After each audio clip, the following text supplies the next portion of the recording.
Exit পোলের কথাই প্রায় ফলে যেতে বসেছে জম্মু কাশ্মীর এবং হরিয়ানার ক্ষেত্রে। নমস্কার, আমি সুকুমার দেবনাথ। আমার ইউটিউব চ্যানেলে আপনাদের সুস্বাগতম। আমরা আমার ধারণা ছিল প্রথমে যে দুটোতেই বিজেপি পিছাবে। তার একটাই কারণ হচ্ছে যে জম্মু কাশ্মীরে বিজেপি পিডিপি জোট যা করেছে তাতে তাদের ফিরে আসা উচিত ছিল, কিন্তু ওখানকার জনমত কিন্তু দেখা গেল যে বিরুদ্ধে।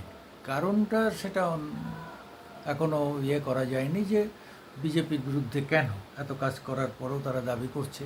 তবে 370 অ্যাব্রোগেশনটা অনেকেই মেনে নিতে পারেনি, এটা পরিষ্কার বোঝা গেল। মানে মুসলিমরা জম্মুতে বিজেপি এগিয়েছে, কাশ্মীরে বিজেপি পিছিয়েছে, যেখানে মুসলিম প্রধান এলাকা।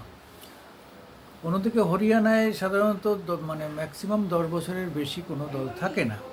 আগের 10 বছর ছিল কংগ্রেস, এই 10 বছর বিজেপির হয়ে গেছে। ফলে এটাও ধরে নেওয়া গিয়েছিল, আমারও মনে হয়েছিল যে 10 বছর অন্তর যখন পরিবর্তন হচ্ছে এখানেও পরিবর্তন হবে। কিন্তু দেখা গেল যে এক্সিট পোল বলেছিল যে 50-50, অর্থাৎ হরিয়ানা পাবে বিজেপি আর জম্মু কাশ্মীর পাবে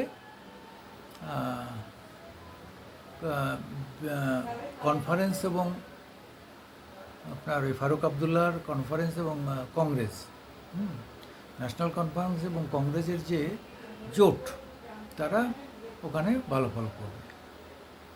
তা দেখা গেল যে ঠিক তাই হলো।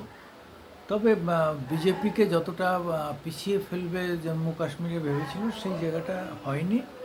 হ্যাঁ, এখন দেখা যাক আরও কত, 5th রাউন্ড পর্যন্ত হয়েছে। ফার্স্ট রাউন্ডের পরবর্তীতে কী হয় সেটা আমাদের আর একটু অপেক্ষা করতে হবে। নমস্কার।